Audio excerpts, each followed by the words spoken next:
Hello everyone, welcome to my YouTube channel. मैं हृदय हूँ और मैं फार्मेसी से रिलेटेड कंटेंट को इजी वे में पढ़ाता हूँ।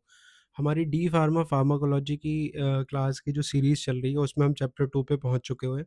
और आज हम जो है अपना नेक्स्ट टॉपिक डिस्कस करने वाले हैं, जिसमें हम क्या-क्या चीज़ें पढ़ेंगे जो कि सिलेबस के अकॉर्डिंग बिल्कुल डिफाइंड है। जैसे डेफिनिशन पढ़ेंगे, क्लासिफिकेशन पढ़ेंगे, फार्माकोलॉजिकल एक्शन पढ़ेंगे, डोज़, इंडिकेशन एंड कॉन्ट्राइंडिकेशंस हम पढ़ेंगे। ये हमने डी फार्म का जो फार्माकोलॉजी का सिलेबस जब आप उठा के देखेंगे, तो आपको ये बिल्कुल एज़ इट इज़ वहाँ पे देखने को मिलेगा। तो आज हम अपने फार्माकोलॉजी के चैप्टर 2 की कोलिनर्जिक ड्रग्स के बारे में पढ़ेंगे। तो पहले हम समझ लेते हैं कि कोलिनर्जिक ड्रग्स होती क्या हैं? कोलिनर्जिक ड्रग्स क्या हैं? तो कोलिनर्जिक ड्रग्स क्या हैं? Are the medicines that acts like acetylcholine or increase its action in the body. They stimulate cholinergic receptors and produce parasympathetic effect. ये क्या करते हैं बॉडी में? हमने पहले भी डिस्कस किया होगा सिंपैथेटिक नर्वस सिस्टम की, जब हमने क्लास को लिया था तो वहाँ पे हमने इसके बारे में डिस्कस किया था कि दो टाइप के सिस्टम हमारी बॉडी में हमने ये डिस्कस किए थे, सिंपैथेटिक सिस्टम और पैरासिम्पैथेटिक सिस्टम। तो ये जो कोलिनर्जिक सिस्टम है या जो एसिटाइल कोलिन है, ये हमारा किससे रिलेटेड है? पैरासिम्पैथेटिक से रिलेटेड है। और पैरासिम्पैथेटिक में क्या होता है? Rest and digestion. मतलब हमारी बॉडी जो है रेस्ट और डाइजेशन पे ज़्यादा एनर्जी लगा रही होती है, तब उस स्टेट को हम क्या कहते हैं? पैरासिम्पैथेटिक सिस्टम कहते हैं। तो अभी हम इसको और धीरे-धीरे आगे जब बढ़ेंगे तो और क्लैरिटी आएगी कि ये क्या है। तो अभी कोलिनर्जिक ड्रग्स से हमें एक चीज़ समझ में आ गई है, कोलिनर्जिक ड्रग्स ऐसी सिंथेटिक ड्रग्स होती हैं या ऐसी नेचुरल अकरिंग ड्रग्स होती हैं, जो हमारी बॉडी के अंदर एसिटाइल कोलिन की तरह काम करती हैं और पैरासिम्पैथेटिक इफ़ेक्ट देती हैं बॉडी में। अब यहाँ पे एसिटाइल कोलिन की यहाँ पे दिखाया गया है कि कैसे यहाँ पे एसिटाइल कोलिन बन रहा है। ये कोलिन और एसिटाइल कोएंजाइम ए जब मिलता है तो क्या बनता है? Acetyl choline. अब ये एसिटाइल कोलिन बनने के बाद कहाँ स्टोर हो जाता है? सिनेप्टिक वेसिकल्स में, और फिर जब इसकी नीड होती है तब ये क्या होता है? रिलीज़ हो जाता है। अब इसके क्लासिफ़िकेशन की हम बात करेंगे, डेफ़िनिशन हमने पढ़ ली। ऐसी मेडिकेशंस जो कि बॉडी के अंदर एसिटाइल कोलिन की तरह काम करती हैं, उनको हम कोलिनर्जिक ड्रग्स कहते हैं। ठीक है? तो अब अगर हम क्लासिफ़िकेशन की बात करें, कोलिनर्जिक ड्रग्स को हम पैरासिम्पैथोमाइमेटिक ड्रग्स भी कहते हैं। पैरासिम्पैथोमाइमेटिक ड्रग्स मतलब सिम्पैथेटिक सिस्टम की तरह वो अपने एक्शन को मिमिक करती हैं।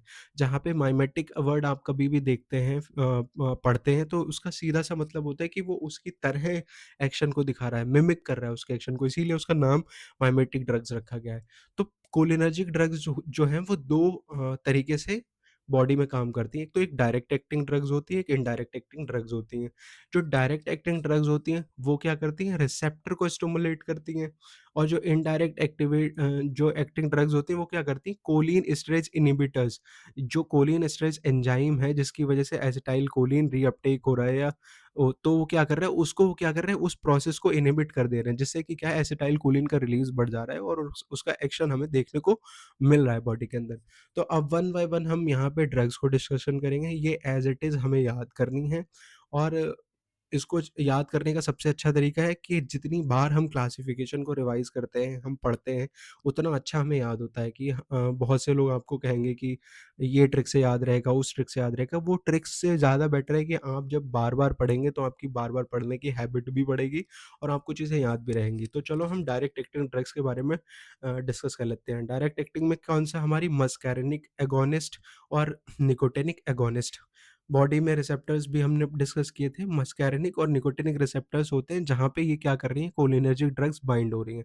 तो मस्कैरिनिक एगोनिस्ट मतलब ऐसी ड्रग्स जो मस्कैरिनिक रिसेप्टर को स्टिमुलेट कर रही हैं, उनकी एक्टिविटी को बढ़ा रही हैं, तो उन ड्रग्स को हमने क्या कह दिया? Muscarinic agonist. अब मस्कैरिनिक एगोनिस्ट में अगर हम नेचुरल अकरिंग की बात करें तो उसमें कौन-सी ड्रग आती है? एसिटाइल कोलिन इटसेल्फ आती है। सिंथेटिक ड्रग्स की बात करें तो उसमें बेथानिकॉल, कार्बाकॉल, मेथाकोलिन, पेलोकार्पिन, ये क्या है? ये तुम्हारी जो है ड्रग्स आती हैं। अब इधर निकोटिनिक निकोटिनिक एगोनिस्ट की बात करें तो यहाँ पे नेचुरल अकरिंग में क्या है? निकोटीन आ जाता है, और सिंथेटिक में क्या आ जाता है? लोबेलिन आ जाती है। तो ये क्या है? ये हमारी डायरेक्ट एक्टिंग ड्रग्स हैं, इनको हम अलग से याद कर लेंगे। इनडायरेक्ट एक्टिंग की बात करें, कोलिन एस्टरेज इन्हिबिटर। ये कोलिन एस्टरेज जो एंजाइम है, जो हमारे एसिटाइल कोलिन को डाइजेस्ट कर रहा है, तो उसको ये क्या कर रहे हैं? इन्हिबिट कर रहे हैं, ठीक है? जो उसको अ, उसकी जो उसको रीअपटेक कर रहा है, तो उसको क्या कर रहे हैं, इनहिबिट कर रहे हैं। तो यहाँ पे रिवर्सिबल एंटीकोलिनेस्टरेज हो गया, इरिवर्सिबल एंटीकोलिनेस्टरेज हो गया और रीएक्टिवेटर्स हो गए। ये 3 क्लासेस हैं। अब इनमें एक-एक करके हम डिस्कस कर लेते हैं। तो रिवर्सिबल ए एंटीकोलिनेस्टरेज का मतलब है कि ऐसी ड्रग्स जो बाइंड होंगी और कुछ टाइम के बाद वो अपना एक्शन स्टॉप कर देंगी। तो क्या है, ये रिवर्सिबल एंटीकोलिनेस्टरेज ड्रग्स हो गए। इसमें पहली हमारी कौन सी क्लास आ रही है, अमीन्स क्लास की ड्रग आ रही हैं। अमीन्स और कार्बामेट्स आ रहे हैं। तो अमीन्स के अंदर कौन कौन सी ड्रग आ रही हैं, नियोस्टिग्मिन आ रही है, पायरिडोस्टिग्मिन आ रही है, एड्रोफोनियम आ रही है। ये क्या है, ये हमारी अमीन्स क्लास की ड्रग हैं जो कि रिवर्सिबल एंटीकोलिनेस्टरेज ड्रग्स हैं। अब कार्बामेट में अगर हम बात करें तो फाइसोस्टिग्मिन आ गई। अब इरिवर्सिबल एंटीकोलिनेस्टरेज की बात करें तो इकोथायोफेट आ गई, आइसोफ्लोरोफेट आ गई। ये क्या है, ये ड्रग क्या है, इरिवर्सिबल एंटीकोलिनेस्टरेज है। ये जो है इरिवर्सिबल मतलब रिवर्स नहीं होगा इसका एक्शन, एक बार एक्शन आएगा तो वो रहेगा। रीएक्टिवेटर्स की बात करें, दोबारा से एक्टिवेट कर देती हैं, जैसे कि प्रालिडोग्जिम, ठीक है? ओबिडोएक्जिम। तो ये क्या है, ये हमारी रीएक्टिवेटेड ड्रग्स हैं। तो इस क्लासिफिकेशन को आप इम्पोर्टेंट है, ये एग्ज़ाम के पॉइंट ऑफ व्यू से इम्पोर्टेंट है, तो इसको ज़रूर याद कर लीजिएगा। कॉपी पेन पे लिख लो, चाहे पेपर पे लिख लो, कहीं पे भी लिख लो, आप एज़ इट इज़ इसको बना लोगे, याद करोगे तो आपके लिए काफ़ी हेल्पफुल रहेगा ये। अब हम इसके फार्माकोलॉजिकल एक्शन की बात करेंगे, ऑर्गन वाइज़ कि किस ऑर्गन पे कोलिनर्जिक ड्रग्स का क्या एक्शन होता है। अभी तक हमने पढ़ा कि कोलिनर्जिक ड्रग्स क्या होती हैं, वो कौन-कौन से क्लासिफिकेशन होते हैं। अब हम पढ़ेंगे कि फार्माकोलॉजिकल एक्शन क्या होता है कोलिनर्जिक ड्रग्स का। अब पहला जो है हमारा आई पे हम कोलिनर्जिक ड्रग्स का एक्शन देख रहे हैं। तो आई पे कोलिनर्जिक ड्रग्स क्या कर रही है? मेयोसिस करा रही है। मेयोसिस का मतलब क्या होता है? कॉन्स्ट्रिक्शन ऑफ द प्यूपिल, प्यूपिल का कॉन्स्ट्रिक्शन करा रही है। क्या है ये? Constriction of the ciliary muscles भी करा रही है। एक्कोमोडेशन फॉर नियर विज़न, ठीक है? इंक्रीज़ क्या कर रही है? एक्वस ह्यूमर आउटफ्लो, जो एक्वस ह्यूमर बन रहा है आई के अंदर, उसके आउटफ्लो को ये क्या कर रही है? बढ़ा रही है। डिक्रीज़ कर रही है इंट्राओकुलर प्रेशर। तो ये क्या है? ये इसके एक्शन है। अब इसकी क्लिनिकल इम्पोर्टेंस की बात अगर हम करें, तो क्लिनिकल इम्पोर्टेंस मतलब ये ग्लूकोमा में दी जाने वाली ड्रग्स हैं। अगर किसी पेशेंट को ग्लूकोमा है, तो वहाँ पे क्या है? कोलिनर्जिक ड्रग्स दी जाती हैं। यहाँ पे ये इसकी क्लिनिकल इम्पोर्टेंस है। Use during some ophthalmic procedures, कुछ ऑप्थेल्मिक प्रोसीजर्स होते हैं, वहाँ पे भी ये यूज़ की जाती है। तो ये इसका के साथ इसमें एक्शन हमने डिस्कस किया अभी। अब हम देखेंगे कि कार्डियोवास्कुलर सिस्टम पे इसका क्या इफ़ेक्ट होता है। अगर हार्ट की बात करें, तो ये डिक्रीज़ करती है हार्ट रेट को। हार्ट रेट की डिक्रीज़ रेट को हम क्या कहते हैं? ब्रेडिकार्डिया कहते हैं। और स्लो करती है एवी नोड कंडक्शन को, डिक्रीज़ करती है फोर्स ऑफ आर्टेरियल कॉन्ट्रैक्शन, जो आर्टेरियल कॉन्ट्रैक्शन है उसको भी डिक्रीज़ करती है। ब्लड वेसल्स की बात करें, तो कॉजेज़ वैसोडायलेशन, ये ब्लड वेसल्स का डायलेशन कराती है। Through endothelial muscarinic receptor, muscarinic receptor पे बाइंड होके ये क्या कर रही है? वैसोडायलेशन करा रही है। Which is result in decrease in blood pressure, जब वेसल्स जो है डायल्यूट हो जाएँगी, तो ब्लड प्रेशर क्या है, वो डिक्रीज़ हो जाएगा। ओवरऑल इफ़ेक्ट क्या है? हार्ट रेट को डिक्रीज़ कर रही है, ब्लड प्रेशर को डिक्रीज़ कर रही है। तो ये है इसका हमारे कार्डियोवास्कुलर सिस्टम पे इसका इफ़ेक्ट। कोलिनर्जिक ड्रग्स क्या कर रही हैं? हार्ट रेट को कम कर रही हैं, ब्लड प्रेशर को कम कर रही हैं। ये पॉइंट्स बहुत ही इंपॉर्टेंट हैं, आप इनको साथ-साथ लिखते जाइए, याद करते जाइए। अब हम देखेंगे कि रेस्पिरेटरी सिस्टम पे कोलिनर्जिक ड्रग्स क्या एक्शन शो कर रही हैं। तो ब्रोंकाई की बात करें, तो ब्रोंकाई में क्या कर रही हैं? ब्रोंको कंस्ट्रिक्शन कर रही हैं। ब्रोंकाई जो हमारे लंग्स का एक पार्ट होता है, ब्रोंकाई, वहाँ पे क्या कर रही हैं? कॉन्स्ट्रिक्शन कर रही हैं। इंक्रीज़ कर रही हैं ब्रोंकियल सिक्रीशन को। क्लिनिकल इंपॉर्टेंस की बात करी जाए, तो ये क्या है? Excessive cholinergic activity can worsen bronchial asthma. Excessive, अगर कोई भी कोलिनर्जिक एक्सेसिव कोलिनर्जिक एक्टिविटी अगर बॉडी में हो जाएगी, तो ये ब्रोंकियल अस्थमा को वर्सन कर सकती है। तो ये याद रखना।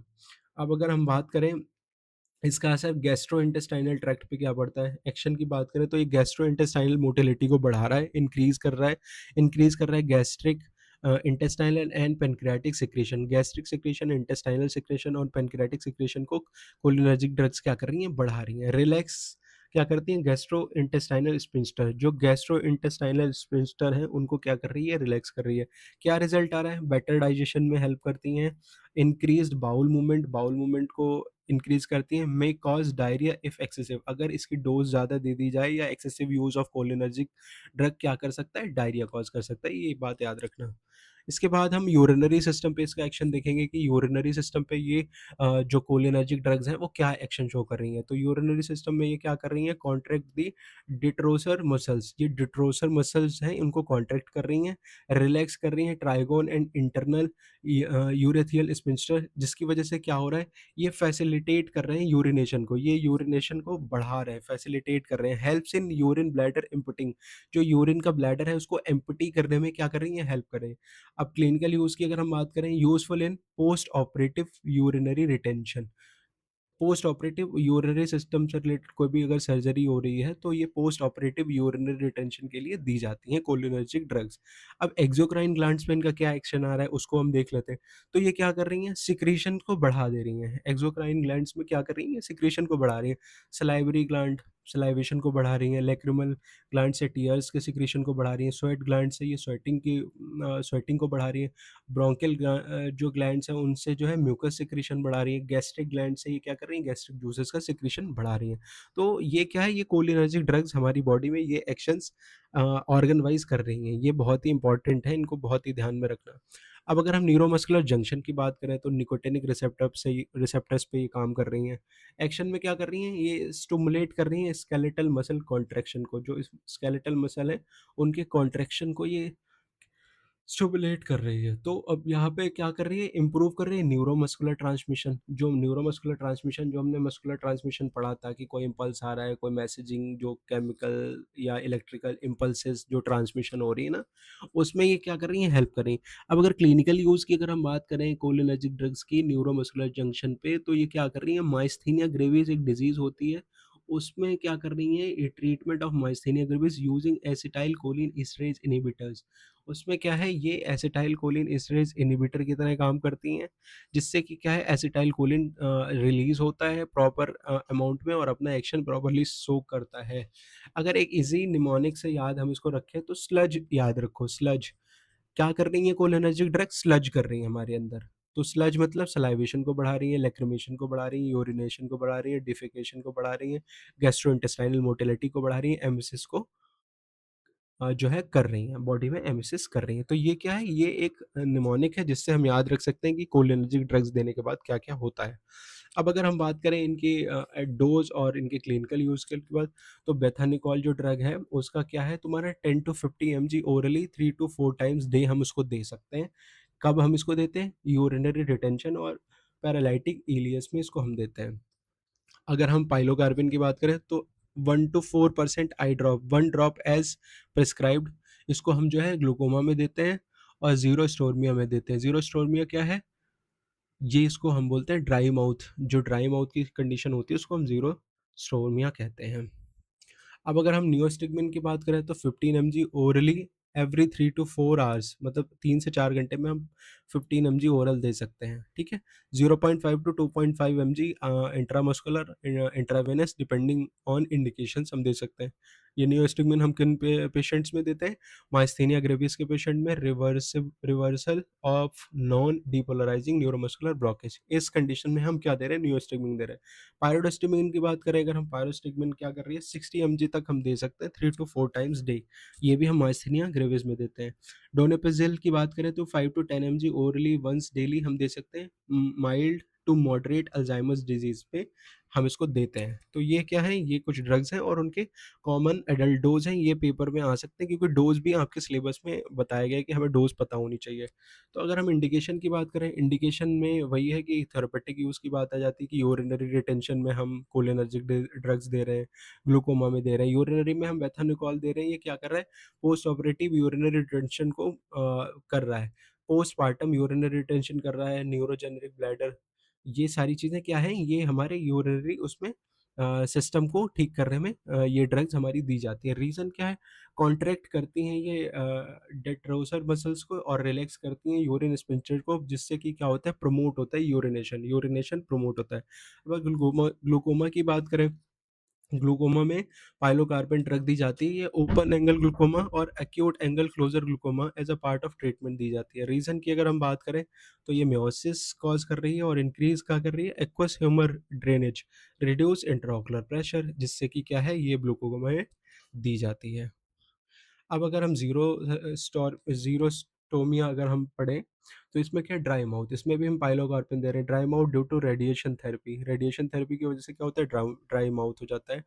Dry mouth associated with certain condition, example selected patients with Sjogren syndrome, ये एक सिंड्रोम है जिसकी वजह से क्या होता है ड्राई माउथ होता है।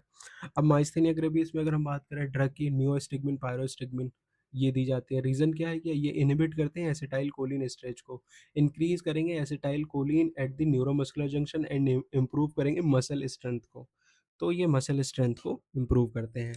अब अल्ज़ाइमर की बात करें, अल्ज़ाइमर में हम क्या दे रहे हैं, डोनेपेजिल दे रहे हैं, जो कि इम्प्रूव कर रही है कोलिनर्जिक ट्रांसमिशन को, हेल्प कर रही है इम्प्रूविंग कॉग्निशन इन सम पेशेंट, ठीक है? तो ये क्या है, ये कोलिनर्जिक ड्रग्स के कुछ इंडिकेशंस हैं। अब अगर हम कॉन्ट्रा इंडिकेशन की बात करें, हम किन कॉन्ट्रा इंडिकेशन का मतलब क्या होता है, पहले ये भी समझ लो। कुछ बच्चे ऐसे भी होंगे जिनको ये मतलब ही नहीं पता होगा कि कॉन्ट्रा इंडिकेशन होता क्या है। कॉन्ट्रा इंडिकेशन एक ऐसी कंडीशन है जहाँ पे हम ये ड्रग्स नहीं दे सकते, कोलिनर्जिक ड्रग्स नहीं दे सकते। तो अब ब्रोंकियल अस्थमा अगर किसी को है तो वहाँ पे हम जो है कोलिनर्जिक ड्रग नहीं दे सकते हैं। किसी को पेप्टिक अल्सर है तो उसको हम नहीं दे सकते। अब ब्रोंकियल अस्थमा है तो हम क्यों नहीं दे सकते हैं? Can cause bronchoconstriction and increase bronchial secretion. ये ड्रग्स क्या है, ब्रोंको कॉन्स्ट्रिक्शन करा सकती हैं और इंक्रीज कर सकती हैं ब्रोंकियल सिक्रीशन से, जिसकी वजह से क्या हो सकता है, वर्सन हो सकता है ब्रोंकियल अस्थमा। पेप्टिक अल्सर में हम कोलिनर्जिक ड्रग्स क्यों नहीं देते हैं? क्योंकि ये क्या कर रही है, इंक्रीज कर रही है गैस्ट्रिक एसिड सिक्रीशन को, पोटेंशियली वर्सन करेंगी अल्सर को। अगर किसी को अल्सर है उसमें अगर एसिड का सिक्रीशन बढ़ेगा तो फिर उसको प्रॉब्लम बढ़ेगी, ये तो पता ही होना चाहिए। ब्रेडिकार्डिया में हम क्यों नहीं दे सकते हैं ड्रग? अब पहले ही किसी की अगर हार्ट रेट स्लो है और ऊपर से हमने कोलिनर्जिक ड्रग दे दी तो वो क्या करेगी और उसकी हार्ट रेट को स्लो कर सकता है, क्योंकि कोलिनर्जिक ड्रग पहले ही हमारी हार्ट रेट को स्लो कर रहा है। हाइपोटेंशन में नहीं देंगे, लो ब्लड प्रेशर में हम नहीं देंगे, इंटेस्टाइनल ऑब्स्ट्रक्शन में नहीं देंगे, क्योंकि इंक्रीज करता है गट मोटिलिटी को, जिससे कि क्या हो सकता है, बर्सन ऑब्स्ट्रक्शन और रिस्क ऑफ परफोरेशन, घाव वाव बन सकते हैं हमारे इंटेस्टाइन के अंदर। तो हम ये ड्रग्स उस केसेस में नहीं देते। यूरिनरी ट्रैक्ट ऑब्स्ट्रक्शन में भी हम कोलिनर्जिक ड्रग्स नहीं देते। क्यों नहीं देते हैं? क्योंकि ये स्टिमुलेट कर रही है ब्लैडर कॉन्ट्रैक्शन को, against an obstruction can be harmful. अब अगर कॉन्ट्रैक्शन हो रहा है और वहाँ पे कोई ऑब्स्ट्रक्शन है तो वहाँ पे वो हार्मफुल हो सकता है। पार्किंसन डिज़ीज़ में हम कोलिनर्जिक ड्रग्स नहीं देते हैं। क्यों नहीं देते? उसका रीज़न ये है, may worsen symptoms by increasing cholinergic activity related to dopaminergic activity, drug dependent consideration. तो ये क्या है, पार्किंसन में क्या होता है, कोलिनर्जिक एक्टिविटी जब बढ़ेगी तो जो डोपामिनर्जिक एक्टिविटी है उस पे उसका रिलेटिव इफेक्ट आएगा, तो इस वजह से ये क्या करता है, वहाँ पे कुछ इफेक्ट, हार्मफुल इफेक्ट दे सकता है, तो इसलिए हम कोलिनर्जिक ड्रग्स वहाँ पे नहीं देते हैं। हाइपरथायराइडिज्म, अगर किसी का थायराइड ज़्यादा है तो उसको हम कोलिनर्जिक ड्रग्स ऐसे नहीं दे सकते। क्यों नहीं दे सकते हैं? Use continuously because cardiovascular effect में बी एक्ज़ैगरेटेड। ठीक है? तो ये क्या कर रही हैं, हाइपरथायराइडिज़्म में भी नहीं दी जा सकती, क्योंकि ये कार्डियोवास्कुलर इफ़ेक्ट में कुछ इश्यूज़ ला सकती हैं, जिसकी वजह से हम इनको नहीं देते। तो ये थी हमारी आज की क्लास जिसमें हमने कोलिनर्जिक ड्रग्स के बारे में पढ़ा है। ये पूरी यहाँ पे बिल्कुल नोट्स वैसे ही दिए गए हैं जैसे आपको एग्ज़ाम में लिखने हैं। आप इनको अगर बिल्कुल ऐसे एज़ इट इज़ ही आप अगर पढ़ लेते हैं और आप अपनी कॉपी में लिख के आते हैं तो आपको मार्क्स भी अच्छे मिलेंगे, आपके कॉन्सेप्ट भी क्लियर होंगे। तो आप इनको देखिए, पढ़िए, अपने दोस्तों के साथ शेयर करिए, ऐसे फार्मेसी प्रोफेशनल्स के साथ शेयर करिए जिनको कोलिनर्जिक ड्रग्स के बारे में डाउट है, या कोलिनर्जिक ड्रग्स के क्या-क्या काम करती हैं, क्या-क्या ड्रग्स होती हैं, अगर ये उनको जानना है तो आप उनको ये शेयर कर सकते हो। Thank you for watching video. ऐसी ही वीडियोज़ के लिए बने रहिए चैनल के साथ। बाकी पूरा सिलेबस एक बार फार्माकोलॉजी का खत्म हो जाएगा, उसके बाद फिर हम और भी सब्जेक्ट को टारगेट करेंगे। तो मिलते हैं हमारी अगली वीडियो में। Thank you.